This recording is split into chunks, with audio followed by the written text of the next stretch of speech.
Let's bring in our first guest. Douglas Murray is the author of War on the West. It's a great book. He happens to be a Fox News contributor. Douglas, am I overreacting to this? No, it's absolutely right. This is terrifying.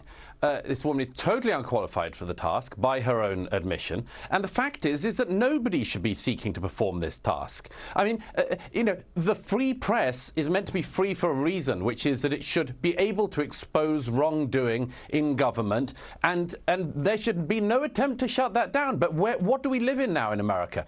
A country where the tech companies, in collaboration with deep state operatives and others, tried to silence the New York Post story before the last election. And what I want to know is, what side is this woman on in that? Oh, she's on the side of censoring the free press. So she would have had the American public go to the polls as ignorant as possible of that truth.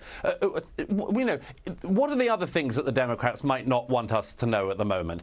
What are the other bits of misinformation, disinformation that they will and won't crack down on? Are the Democrats going to crack down on the people who are lying about Ron DeSantis' bill in Florida? The people who are pretending that Ron DeSantis is trying to stop people saying the word gay in Florida, as opposed to just trying to stop teachers teaching gender nonsense to kindergarten students? Is that going to be seen to be misinformation and disinformation? I wouldn't have thought so. What about Jen Psaki herself?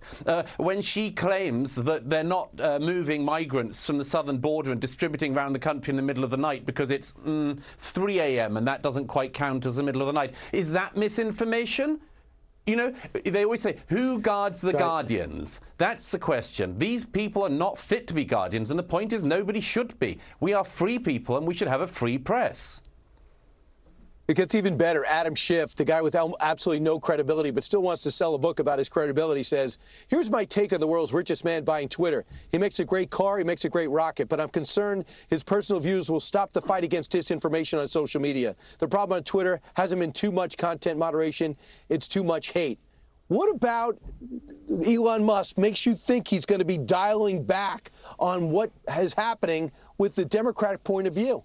They are just overreacting so bizarrely. There was somebody the other day claiming that it's like the last night of Weimar Germany on Twitter. So by now we can expect roundups by the Elon Musk brigade, I imagine. I mean, these people are losing their minds. They're portraying a libertarian, very successful libertarian entrepreneur as if he's Adolf Hitler. They're claiming that he's going to target minorities. I mean, what are these people even thinking? These people are deranged, and we just have to make sure they don't derange the rest of us in America. Because he was born in South Africa, they want to say he supported apartheid. I mean, some of this stuff is so insane. Yeah. I think the American people, I have great hope, Douglas, and we'll talk about this over the weekend. I have great hope the American people are beginning to make up their own decisions in their own mind, and they're not going to jump onto it's Russian disinformation. I think that's right. And read your book. It does give. And your book does give hope, by the way. You diagnose the problem, and you also talk about solving it. Yeah, I try to give people the answers they're going to need to fight back against this madness. Right, because, Douglas, you want to be an American, and I appreciate that. Thanks so much. It's a great pleasure.